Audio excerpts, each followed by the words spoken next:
Hello everyone, welcome to my mini blog. तो मु आज सकाल सकाल सबुदिन भरी आज मुंडरे मस्त बड़ हांडी आ हाथ में टिफिन बॉक्स आ गाड़ी चाबी धरी बाहर पड़ी ऑफिस रू फेरला पर मु खाइली गुपचुप। मु आ मोर गोटे सांग मिसिकी खाइली गुपचुप।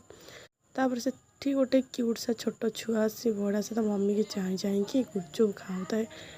तापर आम दुईज जाक प्लेट को अपेक्षा करी फाइनाली मो प्लेट आसीगला गुपचुप। तापर देन मु बाहरी पड़ी मो सांग घर को, कारण काली थिला ता घर माने घरे नुआ घरे नुआ गृह प्रवेश थिला। तो से मुझे घरे पहुँची गली। पहुँचला बेलू से मो सांग आ भौणी कहीं नथिले, सी नुआ घर को चली जाते। मुझे पुणा घर फास्ट जा पहुँची गली। सेठी खाली आंटी हेरिका थिले। आ देन राति आम टिके 8टा 8:30 टाइम हम आम भुवनेश्वर बाहर फुल किणवार थिला घर सजाइवाई। आ मो सांग भी रेडी होती कुन कुन होची। ये छोट पिलाटा दांत ना से मत मुँह देखना सी भावुँ मो दांत नहीं मुझे असुंदर। तापर सी मो सांग जीवा टाइम रे मुझे एत रागुली जे सी गोटे छुआ धरी कुचकुच होता। देन तापर आम भुवनेश्वर रे मार्केट बिल्डिंग रे पहुँचलु। तापर सेठी तार गोटे माने सांगर भौणीर सांग देखाला, सी आमको देला खावाई किछि।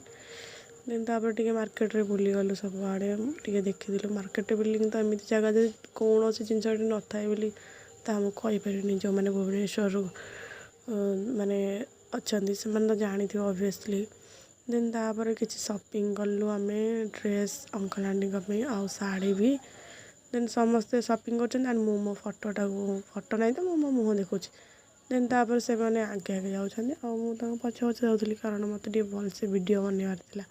देन तापर आम घर को पलि आसिलु। घर को आसला पर ये मोर आउ गोटे सांग आपण मैंने देखी आ जानी भी ये आम पर रागी कारण ये आसला बेलू आम मैंने नथिलु।